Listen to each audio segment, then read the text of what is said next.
Philippe Vigier, votre réaction à cet état d'urgence qui pourrait durer 3 mois, est-ce que ça c'est une décision que vous êtes prêt à soutenir? Écoutez, nous avons salué, dès que le président de la République a pris cette décision, nous avons salué le fait que c'était la décision qu'il fallait prendre. C'est une décision d'exception, ça vient d'être rappelé, puisque depuis la guerre d'Algérie, elle n'avait pas été prise, mais nous sommes, chacun l'a bien compris, dans des circonstances exceptionnelles. Et c'est pour ça que demain, au Congrès, le président de la République va s'exprimer. Il y a une attente des Français. Et c'est bien qu'il réunisse tous les parlementaires. Comme quoi ce changement de constitution avait un sens. Et il est d'ailleurs, me semble-t-il, utile que chacun des groupes parlementaires puisse s'exprimer. Mais au-delà de tout cela, ce que nous disons, ce n'est pas le problème de l'unité ou de l'union nationale. Le problème, c'est qu'il faut que l'on ait un arsenal qui nous permette de mieux lutter contre le terrorisme. À l'heure où nous parlons, il y a encore un terroriste qui est reparti en Belgique, on le cherche, on ne sait pas où il est. À l'heure où nous parlons, on sait que la menace est très forte. Le gouvernement a pris un certain nombre de dispositions importantes, mais on aura dans les prochaines semaines, dans les prochains mois, il y a des travaux qui ont été faits pour cela par le Parlement, aussi bien au Sénat qu'à l'Assemblée, on va avoir des dispositions complémentaires à prendre. Et puis, un mot quand même, le monde entier est touché. Ce n'est pas uniquement un débat français, ce n'est pas uniquement un débat européen. Moi, j'attends du président de la République, j'espère qu'il le dira demain, qu'il faut que le Conseil de sécurité se réunisse le plus vite possible. Les Russes, il y a 15 jours, ont perdu un avion avec des civils.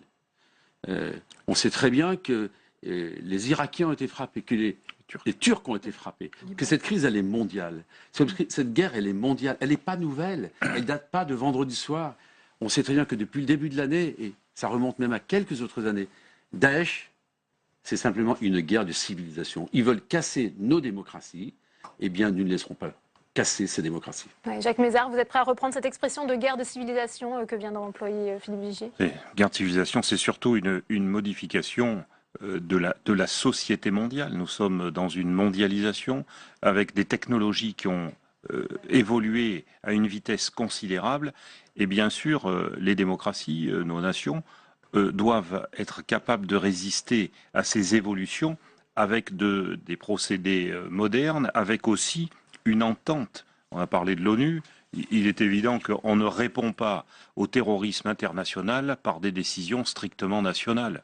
Et que là, on voit bien d'ailleurs les carences, malheureusement, des relations européennes, parce que ce qui ressort de tout cela, c'est que si l'on n'est pas unis, si les démocraties ne sont pas unies pour répondre à ce terrorisme, eh bien on se retrouve dans les situations que l'on connaît, et nous savons tous que c'est intolérable, et qu'il y a une véritable urgence à ce que les nations se concertent pour trouver des solutions plus efficaces que celles qui ont été mises sur le terrain aujourd'hui. Oui, Corinne Bouchoux, est-ce qu'il va néanmoins falloir changer en matière de diplomatie vis-à-vis de la Syrie? Est-ce qu'il faut un changement de la position française selon vous? Écoutez, je sais pas, il y a évidemment une dimension internationale à cette question. Là, du coup, je ne suis pas sûre qu'on n'ait pas plus une origine du côté de l'Irak que de la Syrie. Concernant la situation actuelle, ce n'est pas toujours le cas, c'est même assez rarement le cas, mais je partage ce qui a été dit tout à l'heure par le président Bas. Je pense que notre arsenal législatif est amplement suffisant. Nous n'allons pas demain pouvoir mettre un policier derrière chaque personne qui semble suspecte. Ça n'est pas possible. Ce que veulent ces personnes, c'est mettre à bas le modèle démocratique. C'est briser notre vivre ensemble. Regardez les quartiers où ça s'est passé, regardez ce qui s'y passait. Donc oui, vous avez raison, il y a une dimension internationale, mais ne nous laissons pas, je dirais, dévier de notre axe démocratique. Ça n'est pas plus de lois qu'il faut, c'est au contraire plus de dialogue dans notre société. C'est aussi une société plus résiliente et c'est aussi une société où les gens se parlent plus. Ouais. Mais est-ce qu'à un moment, il ne faut pas un petit peu rogner sur nos libertés au nom de la sécurité? Jamais, c'est la victoire de ces personnes. Ne jamais rogner sur les libertés. Relisez Les Résistants, relisez Germaine Tillon, relisez Léo Braque. Jamais rogner sur les libertés, jamais. Oui. Alain Richard, peut-être sur ce sujet, oui. Sur ces questions de liberté individuelle qui sont au cœur du débat. Restons un instant sur la dimension internationale. Il est évident que notre intérêt stratégique, à tous ceux qui peuvent être victimes et qui ont déjà été victimes de ces attentats, c'est l'affaiblissement de l'État islamique. On n'y est pas parvenu. Quand je dis on, c'est l'ensemble des puissances qui ont souhaité poursuivre cet objectif-là. C'est que le bilan pose question de l'engagement de la France. La discussion va se poursuivre. Je crois comprendre qu'il y a une convergence nouvelle entre les États-Unis et le président russe sur un déroulement d'une transition organisée en Syrie. Je ne suis pas sûr d'abord que cet accord soit complet et qu'il convienne à tous les partenaires. Et deuxièmement, même si ça se produit, à supposer que l'État islamique soit en recul, soit en repli, ça ne nous protège pas forcément contre des opérations de ce genre. Je crois qu'il faut faire les deux. Ensuite, sur l'affaire des libertés, on a enterré, je crois, hier, Helmut Schmidt. Bon. Eh bien, moi je me rappelle très bien, j'étais jeune parlementaire à ce moment-là. Et on faisait des sessions communes entre la commission des lois de l'Assemblée et celle du Bundestag. Quand on a vu leur loi antiterroriste, on s'est dit, on préférait ne pas avoir ça chez nous. Ouais. Pourquoi? Qu'est-ce qu'il y avait dans ces lois? Dites-nous, elles étaient extrêmement restrictives, très oui, il y avait en tout liberticides. Ce sont les lois que nous appliquons aujourd'hui en France. Bien sûr. On n'est pas allé beaucoup plus loin.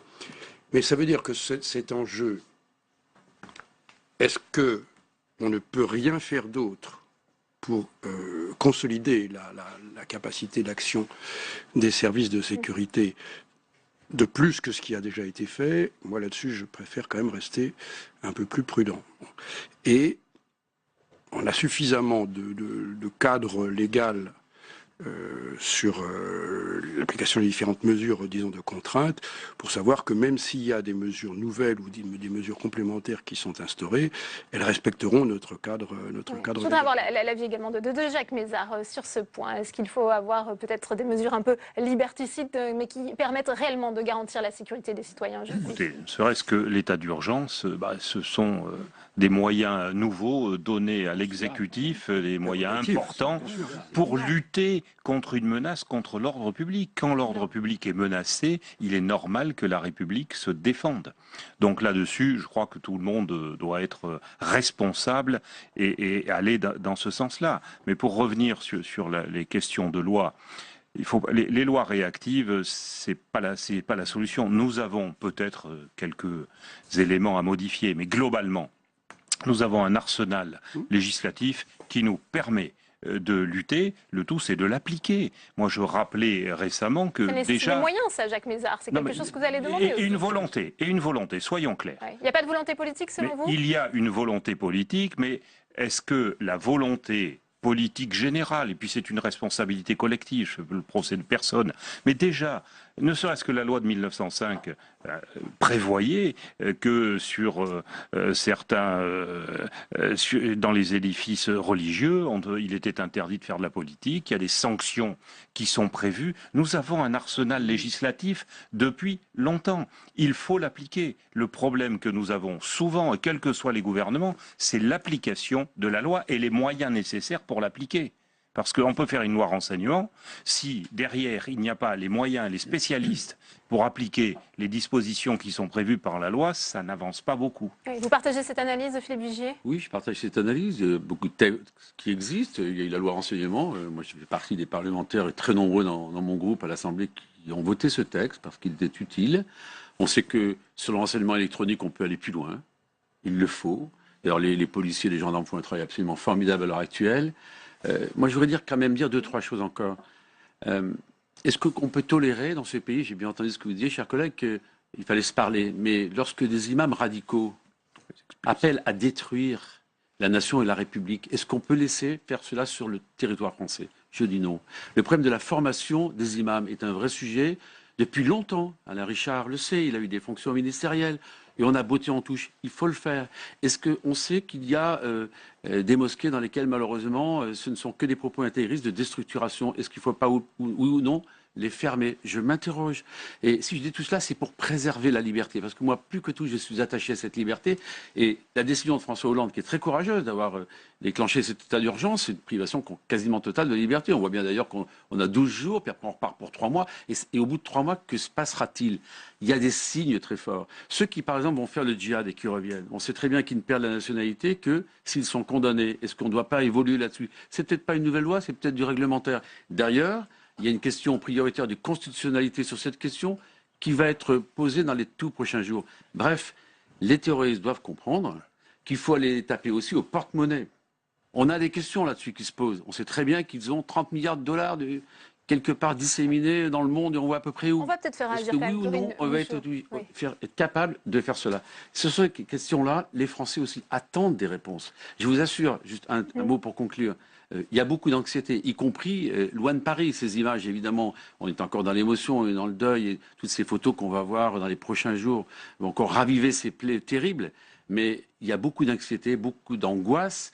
Et ils se disent simplement, on a eu Charlie, ça a été très dur, est-ce qu'on va se relever de cette nouvelle épreuve? Ouais. Alors, Corinne Bouchoux, vous étiez interpellée par Philippe Vigier. Écoutez, je pense que le but de ces méthodes barbares est de nous opposer les uns aux autres. Non. D'opposer Non. ceux qui croient et ceux qui ne croient pas, d'opposer les croyances, c'est un de leurs buts, c'est-à-dire de sabrer ce qui fait le ciment de notre démocratie, notre capacité à vivre ensemble. Évidemment, je suis d'accord avec vous par rapport à ce que vous dites sur les imams qui seraient Les imams radicaux, il faut etc. les faire partir, Mais madame. ça n'est pas Mais le ça, sujet. le phénomène n'est pas nouveau, Corinne Bouchoux, et Celui pourtant... qui a tué de Chartres, Oui. il était dans la mosquée de Lucé. Lucé, c'est en Eure-et-Loire. Je suis député d'Eure-et-Loire. Voilà. Je peux vous dire qu'il y a de l'émotion dans la population. Je comprends cette émotion, j'ai la même émotion dans mon département. partagez, Je j'en dis suis sûr. simplement que nous ne devons pas prendre les problèmes petit bout par petit bout. C'est un problème global. Il y a la dimension internationale. Évidemment, il faut des mesures de sécurité publique. On est d'accord. Vous l'avez dit, l'état d'urgence, c'est déjà une atteinte très forte aux libertés, Très fort. sur la circulation, les armes qui peuvent être récupérées. On peut faire des perquisitions administratives. Je vais venir faire. Mais nous ne pouvons pas réduire la problématique actuelle à cela. Et donc, moi, je veux simplement insister terme, sur le puis il y a fait Mais que, évidemment, la laïcité est nous une avons valeur en importante. partage tout Évidemment. cela. Nous avons en partage tout cela parce que l'état d'urgence, on sait très bien qu'on ne le prolongera pas très très longtemps. Mais simplement, ce que je vous disais tout à l'heure, ces mesures-là, ou notamment ceux qui sont fichés, Richard connaît ça parfaitement, il y en a qui n'ont plus leur place sur le sol français. Je vous dis simplement les choses. Est-ce que non, le fait de le repérer avec des bracelets, c'est quelque chose, une privation de liberté pour ces gens dont on sait qu'ils sont des dormants ou pas? Il faut s'interroger. Moi, ce qui m'intéresse, c'est la sécurité de mes concitoyens. Et le vivre ensemble et le dialogue. Et vous avez raison. Mais eux n'ont pas notre modèle de société. Eux veulent casser ce modèle de démocratie. Ils veulent casser cette république que nous avons tous dans les tripes.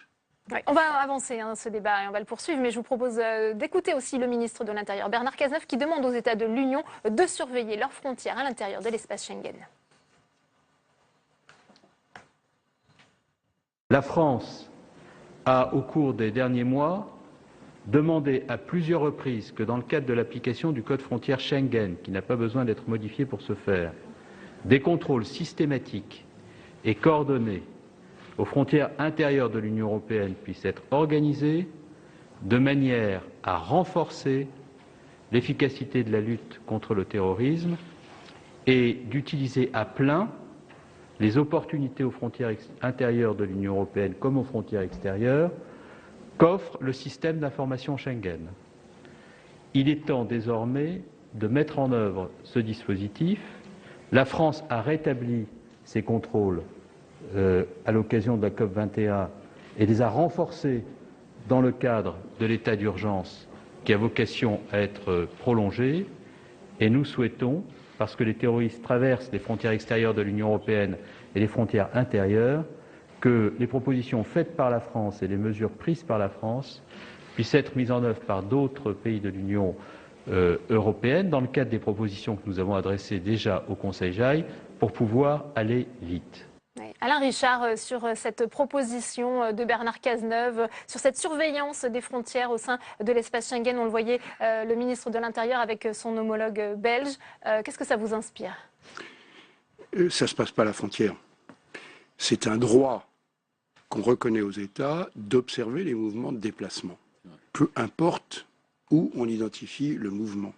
C'est une application d'une des dispositions qui est prévue dans les accords de Schengen qui permet ça. Simplement, il faut avoir le renseignement. C'est-à-dire que le jeu ne consiste pas à filtrer tous les gens qui passent une frontière, c'est évidemment improductif. Donc le sujet en amont de ça, et dans la coopération entre les Européens, moi je crois savoir que les polices, les systèmes, disons, antiterroristes, coopèrent assez bien et s'échangent. Et pourtant, on voit peut-être qu'avec la Belgique, il y a eu certaines failles, certaines carences, disait Jacques Mézard tout à l'heure. S'échangent en temps réel les renseignements utiles. Encore faut-il qu'ils les aient, tout simplement. C'est-à-dire que, pour moi, le débriefing, pardonnez-moi de ne pas parler un bon français, mais le débriefing de ce qui s'est passé sur les 2 derniers mois dans les préparatifs de cette série d'attentats, ça va être une affaire très compliquée et je pense que c'est le cœur de ce que font tous les gens qui travaillent jour et nuit depuis vendredi soir à la DCRI. Mais ce qui s'est passé avec la Belgique saute aux yeux, c'est-à-dire qu'ils n'avaient pas l'information pertinente sur le niveau d'engagement et le niveau d'organisation de ces gens. Et ajoutons une chose qui n'est pas agréable à dire, c'est que plus, parce que vous avez vu quand même la description sociologique de Molenbeek, bon, plus vous avez... Pépinière de djihadistes, hein, c'est comme ça qu'on qualifie cette commune de l'agglomération bruxelloise. Plus un milieu est fermé, plus il est homogène, plus il y a une différence culturelle avec le reste de la population, plus c'est compliqué d'accéder au premier renseignement, c'est-à-dire de comprendre ce que font les gens et à quoi ils se préparent. Donc ça, c'est une difficulté qu'on rencontrera quelles que soient les lois. Hein, et visiblement, dans les préparatifs des actions qui ont été menées, qui supposaient beaucoup de liaisons, beaucoup de mesures, beaucoup de transferts d'armes, tout ce que vous voudrez, il y a des choses qu'on n'a simplement pas détectées. Ouais. Donc, ce n'est pas une question de niveau de coopération. Moi, je n'ai pas de doute sur la volonté, y compris hors de l'Union européenne, y compris les Russes. Hein. On est tous dans le même bateau sur ce genre de choses. Donc, quand on a une info sur quelqu'un qu'on estime dangereux, on la passe aux collègues. Mais le problème, c'est encore, il faut l'avoir. Ouais. Comment on fait pour remédier à ce problème du déficit d'information dont parle Alain Richard, Jacques Mézard? Si la réponse était facile, on n'assisterait pas à ce que nous vivons aujourd'hui. Je crois que c'est extrêmement difficile, effectivement. Comme je le disais tout à l'heure, les moyens de communication, les technologies ont considérablement évolué et il faut avoir en face les moyens de technologie. Jacques Mézard, je me permets de vous interrompre puisqu'on va tout de suite prendre la direction de l'Élysée pour écouter les chefs de parti qui sortent. Là, c'est le député européen Jean-Luc Mélenchon. On l'écoute. Et qui le prétendrait mentirait. C'est donc à la racine qu'il faut traiter le problème, c'est-à-dire là où le combat a lieu. Notre position est qu'il est largement temps d'avoir la conférence internationale, les initiatives qui permettent à tous ceux qui combattent du même côté, c'est-à-dire contre les mêmes, de se retrouver. En particulier, il est indispensable que 2 pas soient faits. Là, en direction des Russes, parce qu'il est inconcevable qu'on continue des actions séparées, et l'autre en faveur des forces qui, sur le terrain, combattent. Non pas celles dont on aimerait qu'elles combattent, mais celles qui combattent réellement. C'est la raison pour laquelle nous avons appelé à ce que la France soutienne massivement les combattants kurdes et obtienne de la Turquie qu'elle cesse de leur tirer dans le dos. Et les persécutions politiques qui ont lieu en Turquie contre les partis et les regroupements politiques intègrent les Kurdes. Il ne paraît pas raisonnable de continuer des discussions sur les risques en France sans traiter cette question-là. Maintenant, pour ce qui concerne notre pays, à propos de l'état d'urgence, nous mettons en garde contre des effets d'annonce qui sont sans autre résultat que de diminuer nos libertés. Quelle peut être l'efficacité de l'état d'urgence? On aimerait qu'on nous l'explique, sachant qu'il y a déjà plus de 10 lois antiterroristes qui ont été votées. Alors, l'état d'urgence par-dessus le marché, on peut le comprendre pour des périodes brèves, mais installé dans la durée, l'urgence pour 3 mois, c'est plus l'urgence. C'est plus un régime d'exception, ça devient un régime permanent. Donc un très grand scepticisme sur cette mesure. Enfin, nous pensons que la situation permet de vérifier au moins un point. Il n'y a pas de République française sans un État fort. Nous avons besoin d'un État. un État capable de faire respecter les lois. Et avant de les faire respecter, peut-être tout simplement de les mettre en application. Ce qui nous revient du terrain, c'est que aussi bien gendarmes, militaires, policiers, quels que soient les corps de force de sûreté, tout le monde est à bout de souffle. Il y a là une carence terrible de personnel et de matériel au moment même où tout le monde est d'accord pour dire que ce sont les moyens humains qui sont les moyens décisifs. Il est donc temps que l'État reprenne sa place en France et notamment dans ses fonctions régaliennes essentielles avec les moyens qui vont avec. Peut-être que la Commission européenne peut arriver à comprendre cet aspect du problème que d'habitude elle nie puisqu'elle est profondément anti-État. Voilà ce que je peux dire sans aller plus loin puisque notre intention est que aussi longtemps que durera le deuil national, nous ne voulons entrer dans aucune polémique. Jacques Mézard, on vient d'entendre Jean-Luc Mélenchon qui mettait en doute l'efficacité de l'état d'urgence. Finalement, l'esprit Charlie, cet esprit d'union nationale qui avait prévalu après les attentats de janvier, ça y est, c'est fini? Écoutez, je ne vais pas polémiquer sur les déclarations de M. Mélenchon. Il nous a dit qu'il voulait un État fort et il ne veut pas de l'état d'urgence. Aujourd'hui, l'État fort a besoin, pour une période relativement courte, parce que quand même 3 mois, ça ne sera pas très très long, a besoin de cet état d'urgence. Donc il faut être cohérent, il faut avoir un discours qui soit tout à fait responsable vis-à-vis de nos concitoyens. Et je crois que là, il est indispensable de répondre à la priorité actuelle de nos concitoyens. Leur priorité, ils sont inquiets, beaucoup ont peur, et ils ont besoin pour cela d'être justement rassurés par des mesures qui vont dans ce sens-là, même si c'est très difficile d'assurer la sécurité face à un terrorisme aveugle. Et Pierre Laurent, sénateur de Paris et secrétaire général du Parti communiste, est également reçu à l'Élysée. Il s'est exprimé à l'issue de son entretien avec le chef de l'État. Il met en garde contre les dérives et les amalgames qui pourraient découler de cette situation d'attaques inédites. On l'écoute. Nous avons également indiqué que nous refuserons dans le débat qui s'annonce toutes les dérives ou les amalgames qui consisteraient à nous entraîner sur un terrain qui n'a rien à voir avec l'objet de la situation actuelle et qui viserait à diviser les Français, voire à désigner du doigt des populations, je pense aux migrants qui n'ont rien à voir avec ces événements et qui sont eux-mêmes les victimes de la guerre qui se déroule dans le Grand Moyen-Orient. Philippe Vigier, c'est vrai que cette situation d'attentat va relancer aussi les divisions au sein de l'Union européenne sur les politiques migratoires et l'accueil des réfugiés. Qu'en pensez-vous ? Écoutez, pas simplement les politiques migratoires. On voit bien que l'Europe, elle vit un moment très difficile, mais pas que l'Europe d'ailleurs, avec ces migrations très fortes.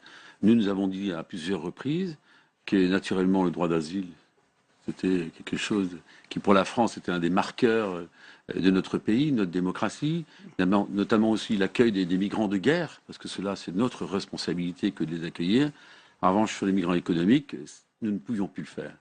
Et j'avais d'ailleurs dit quelque chose qui me paraissait important et qu'il faudra d'ailleurs reprendre rapidement. C'est cette affaire du co-développement. Parce que toutes ces populations qui migrent, c'est parce qu'elles ne trouvent pas sur place des conditions pour acquérir du développement économique, donc de l'emploi, donc du logement. Et ça, c'est une vraie question. Et je suis heureux d'ailleurs que la COP21 soit maintenue parce que j'espère qu'on va être capable justement de créer. Est-ce qu'on a les moyens d'assurer la sécurité de la COP21 après ce qui s'est passé? Sur l'aéroport du Bourget, j'imagine qu'on arrivera à sécuriser sans trop de difficultés cette COP21. Mais imaginez une seule seconde qu'on la supprime. Oui. Que se passe-t-il? Ça veut dire qu'on met les genoux à terre devant les terroristes qui diront, voilà, non seulement on est allé tuer plus de 120 personnes dans les rues de Paris, non seulement il y a de très nombreux blessés, et en plus, les grands rendez-vous démocratiques, certains même imaginaient qu'on allait décaler des élections comme les élections régionales. Je reviens une seconde en disant, moi j'attends du président de la République, avec les pouvoirs qui lui ont été conférés avec cet état d'urgence, qu'on s'appuie justement sur des mesures qui n'ont pas été prises, sur des décrets d'application qui ne sont pas sortis pour aller plus loin. Ça a été dit pour la coopération, ça a été dit pour le renseignement, c'est vrai, parce que si on n'a pas le renseignement, on ne va pas mettre un gendarme à chaque millimètre de frontière, ça n'a pas de sens. Mais il y a des mesures symboliques très fortes que j'évoquais tout à l'heure, concernant la radicalisation de l'islam, il faut là-dessus faire passer des messages très forts. Les sites Internet. Ouais. Sur ces sites Internet dont on sait qu'à longueur de journée, ils profèrent des propos absolument inacceptables, il faut les arrêter et quelque part que ceux, pardonnez-moi mais je termine là-dessus, c'est important. Mais on que sent ceux bien, qui Philippe Vigier, à continuent votre discours, laisser- que la droite durcit le Mais ton. c'est pas un Donc problème de finalement, droite, après mais ces ça- attentats les plus meurtriers jamais perpétrés sur le sol la français, vérité. c'est l'esprit Charlie qui avait prévalu après le 11 janvier, qui semble s'éloigner. Je vous propose d'ailleurs de voir ce reportage tourné par Jérôme Rabier et Louis Sibille. Je vais répondre après. Unité nationale dans le recueillement, oui, mais pas question d'unité politique dans les réponses à apporter aux attaques terroristes. Les ténors Les Républicains réunis par Nicolas Sarkozy font voler en éclats l'union sacrée et chacun y va de sa proposition. La période n'est pas au grand discours. Elle n'est plus à l'angélisme. On n'est pas le 11 janvier. Ce dont on a besoin, c'est d'action et d'action immédiate. Ce que je demande, c'est un Patriot Act à la française et rapidement. Je demande la réunion immédiate du Conseil de sécurité des Nations Unies pour mettre en place une coalition internationale avec des troupes au sol pour éliminer Daesh. 1h30 de réunion pour rendre compte de l'entretien de Nicolas Sarkozy à l'Elysée. Et puisque l'on parle désormais de guerre, des actes doivent suivre, disent en chœur les Républicains. Nous sommes en guerre et la France est en guerre depuis longtemps. Même si on a voulu refuser d'accepter de le dire. Moi je l'ai dit, la France est en guerre et il ne suffit pas de le dire, il faut la faire. Si la droite réclame des actions sur le plan intérieur et international, pas encore de mesures concrètes annoncées. Celles-ci seront discutées en bureau politique mardi matin en fonction des annonces de François Hollande demain. Alors Philippe Vigier, rapidement, on voit les Républicains qui demandent des actions immédiates. Tout le monde demande des actions immédiates. Vous croyez que les socialistes, vous croyez que les écologistes, tout le monde Il y a un changement de ton quand même de la part des Tout le monde veut que la Républicains. paix soit rétablie. Je reformule ce que j'ai dit tout à l'heure. Conseil de sécurité, c'est important. D'aller éradiquer Daesh, c'est essentiel. De faire en sorte qu'un certain nombre de textes qui ont été votés puissent s'appliquer, ça l'est encore. Et j'insiste à nouveau sur ces mesures symboliques qu'on doit prendre vis-à-vis de l'islam radical. Ça, c'est attendu par les populations. Donc, il ne s'agit pas d'opposer le problème d'unité nationale. L'unité nationale doit pas être une posture, elle doit vivre, elle n'est pas conditionnelle, mais elle doit vivre pour que justement on puisse les uns et les autres faire en sorte que cette unité serve la démocratie. Oui, Corinne Bouchoux, on voit que la droite, les Républicains notamment, vont demander des actions immédiates. On a entendu Laurent Wauquiez, Patriot Act à la française, Bruno Le Maire qui réclame des troupes au sol. Il demande des inflexions très claires en matière de politique étrangère de la France. Écoutez, nous ne sommes absolument pas là dans une visée polémique. Je vous ai dit tout à l'heure l'attachement qu'ont les écologistes aux libertés publiques. Je soutiens ce qu'a dit le président Bas, qui n'est pas vraiment de ma famille politique. Nous avons assez de lois. Ce qu'il faut, c'est que les lois actuelles soient appliquées. Maintenant, je ne voudrais pas qu'on confonde la question qui est très importante de la sécurité au quotidien avec la question des demandeurs d'asile et des réfugiés. Les Syriens qui viennent, ce sont les premiers qui fuient les bombardements. Donc il faut éviter, je dirais, les raccourcis ou les simplifications abusives. Ouais. Moi, ce que je souhaite dans le moment très difficile... Il peut y avoir un danger d'une infiltration. Écoutez, il y a des dangers partout. De ce passeport syrien qui a été retrouvé et écoutez, enregistré en Grèce. Alors moi, je ne commente pas les choses dont je n'ai pas connaissance, donc je ne me lancerai pas sur ce sujet-là. En revanche, je voudrais quand même signaler quelque chose qui me semble assez important, c'est que toutes les législations, toutes les surveillances, toutes les écoutes ne sont rien sans, je dirais, un facteur humain. Et je pense que ça, c'est une vraie question dont on pourra discuter lors de la prochaine programmation de loi, lors des questions budgétaires prochainement. Et moi, je suis pour le fait que nous maintenions autant que possible le temps que toutes les victimes soient enterrées, ce temps d'émotion partagée, et que nous n'en venions pas tout de suite à de la querelle politique. Nos concitoyens ne le comprendraient pas. Donc moi, c'est pour ça, même si j'ai sur certaines questions parfois des divergences avec le gouvernement, là, nous allons taire nos divergences, nous soutenons l'exécutif sur ce qu'il a fait. Il a été à la hauteur des enjeux et nous pensons que actuellement, il faut que nous soyons unis et ne pas jouer la désunion entre nous. Je pense que ça n'est pas utile. Et pourtant, Alain Richard, on le voit, cette droite qui réclame notamment l'intervention de troupes au sol. Alors, est-ce que la France doit aller sur ce terrain ? Vous avez aussi une responsabilité, vous. Inévitablement, dans le mécanisme d'échange de messages dans lequel nous vivons, il y a une diversité et il y a beaucoup de gens qui ont besoin de se faire identifier. Dire je suis là et je suis original, je suis moi et il faut bien me repérer. Ça existe dans la vie politique. vous avez aussi, et d'ailleurs je vous remercie de tenir cette table ronde, parce que là on travaille, on s'exprime de manière, disons, en respectant nos concitoyens et en essayant de s'adresser à leur intelligence. À vous aussi de doser.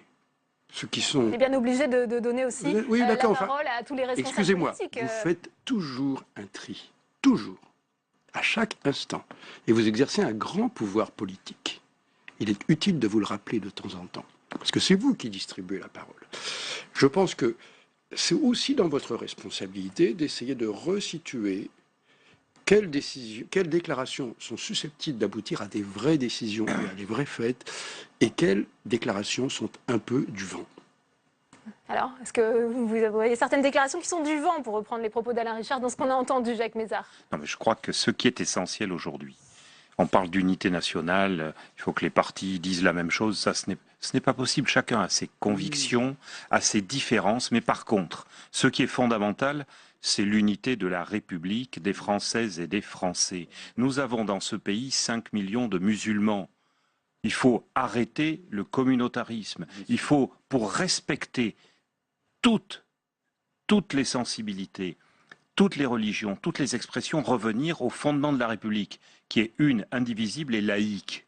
Et ça, c'est fondamental. Et si nous demandons l'application des lois existantes, en particulier de celle de 1905, si nous souhaitons effectivement, comme Philippe Vigier, que les imams qui sont extrémistes soient condamnés et expulsés, c'est pour protéger les millions de musulmans qui sont dans ce pays et tous les Français. L'unité de la République, c'est ça. Et là, nous sommes devant des problèmes de court terme, de réponse, de sécurité. Mais il faut travailler tous les jours. Et c'est là où nous avons tous failli. Il faut travailler tous les jours, d'abord à l'école, dans les médias, partout, pour restaurer cette vision de la République et cet objectif qui doit être le nôtre fondamentalement. Ouais. Partout dans le monde, on va le voir, il y a des témoignages de solidarité à l'égard de la France. Depuis hier, de nombreux bâtiments sont illuminés aux couleurs du drapeau français, bleu, blanc, rouge, mais aussi on a pu entendre la Marseillaise qui a retenti dans de nombreux pays à l'étranger. Voyez ce reportage de Marie Lebon. Aujourd'hui encore, le monde affiche son soutien à la France meurtrie par les attentats. Peu après 14h30, les dirigeants des 20 plus grandes puissances mondiales se sont unis pour une minute de silence exceptionnelle. Angela Merkel, Barack Obama et Vladimir Poutine rendant hommage aux victimes des attentats de Paris, c'était en Turquie lors de l'ouverture du sommet du G20. La nuit dernière, les candidats démocrates réunis pour leur deuxième débat ont également rendu hommage à la France. Hillary Clinton affirmant même que les États-Unis étaient eux aussi en guerre contre l'idéologie djihadiste. À Rome ce midi, le pape François a exprimé sa douleur et martelé qu'utiliser le nom de Dieu pour justifier la violence et la haine était un blasphème. En concert à Stockholm, Madonna a elle aussi tenu à rendre hommage aux victimes en chantant La vie en rose. Dépôt de fleurs et marseillaises chantés en public à Tokyo, bâtiments illuminés aux couleurs françaises à Rio de Janeiro, New York ou encore Jérusalem, où les fortifications ont arboré le bleu, blanc, rouge, des marques de soutien qui devraient se reproduire ce soir encore dans de nombreuses capitales. Corinne Bouchou, quand vous voyez toutes ces marques de soutien à l'étranger, à l'égard de la France, quel est votre sentiment ? Évidemment, c'est heureux et je dirais que ça a été dit tout à l'heure, nous sommes aussi tous touchés. Il y a eu un avion russe il y a quelque temps, il y a eu un attentat au Liban. Malheureusement, c'est un problème planétaire, il faut une réaction planétaire, un sursaut démocratique planétaire. Ouais. Alain Richard, sur cette solidarité mondiale à l'égard de notre pays frappé par les attentats. Oui, moi j'ai été pas mal questionné parce que je fais partie des rares spécimens politiques qui parlent un peu anglais, donc j'ai beaucoup parlé sur les médias anglophones. Et la prévention de nos interlocuteurs était de dire, mais au fond, c'est la France parce que vous êtes plus en pointe, parce que vous êtes un pays laïque, etc. Moi, ma conviction, c'est que nous sommes menacés à peu près au même degré. Et ça oblige à réfléchir à ce qu'est la stratégie de ce groupe criminel. Mais donc, je pense qu'il y a à la fois de l'amitié pour la France, parce qu'on n'est pas un pays indifférent pour la plupart des citoyens du monde, et puis aussi un sentiment, ça pourrait être chez nous. Une réaction également, Philippe Vigier, avant de terminer cette édition, sur cette émotion qui dépasse largement le cadre de nos frontières, on le voit. Un sentiment formidable de ce pays, qui est l'étendard de la liberté, et tous les pays du monde, comme le disait Alain Richard, sentent qu'eux aussi demain peuvent être fragilisés. Mais ce sentiment, ce soutien qui nous est apporté exige de la France, je dis bien exige de la France, qu'on soit capable d'aller à l'ONU le plus vite possible, avoir une résolution du Conseil de sécurité. Oui, Jacques Mézard, pour conclure, oui. C'est beaucoup d'émotions et je crois que la France, elle a une tradition, elle a une véritable image dans le monde. Et il est essentiel que nous soyons aussi dignes de cette image par rapport aux réactions que nous allons avoir face à cet événement dramatique. Nous portons ces valeurs. Merci. Merci beaucoup à tous les quatre d'avoir été les invités de cette édition. Avant de la terminer, on va retrouver Paul Bouffard, toujours en direct de l'Elysée. Paul, les consultations sont terminées. Que faut-il retenir de cette journée où François Hollande a reçu tous les chefs de partis politiques, y compris le Front National ? Alors, président du Sénat, de l'Assemblée nationale, les forces politiques parlementaires, les principaux chefs des partis politiques en France, tous consultés par François Hollande. Gérard Larcher, qui annonce à la sortie un débat législatif pour une prolongation de la durée de l'état d'urgence. Il est de 12 jours actuellement. Jean-Christophe Cambadélis, le premier secrétaire des socialistes, appelle à la concorde nationale. Les représentants des Républicains, eux, demandent une révision complète de la politique de Schengen. Pour les chefs de parti, François Bayrou demande la création d'une garde nationale sur le modèle des États-Unis. Nicolas Dupont-Aignan veut une arrestation immédiate des personnes ayant une fiche S, des personnes surveillées par les services de l'État. Enfin, Jean-Luc Mélenchon, qui a conclu cet après-midi de consultation, dit que l'état d'urgence ne doit pas durer, il doit être bref. Marine Le Pen, la présidente du Front National, qui fait le lien entre migrants et terroristes, dit vouloir soutenir l'état d'urgence seulement si il permet de désarmer les banlieues, toutes les banlieues en France. Des rencontres à l'Elysée qui doit amener le chef de l'État, François Hollande, à livrer des annonces concrètes demain à Versailles. Merci beaucoup Paul pour toutes ces précisions et je vous rappelle avant de se quitter que le bilan s'est alourdi, il s'établit maintenant à 132 morts et que la police a lancé un appel à un témoin sur internet. Elle a diffusé la photo d'un témoin, vous le voyez, il s'appelle Abdeslam Salah et si vous avez des informations il faut contacter le 197 alerte attentat. Sur le site de Libé tout de suite. C'est la fin de cette édition spéciale. Merci à vous de l'avoir suivi. On continuera cette soirée spéciale avec attention risque majeur sur les risques terroristes. Et puis à 20h30 sur LCP Assemblée nationale, grand écran avec Djihad 2.0, un documentaire réalisé par Olivier Toxer. Bonne soirée à tous.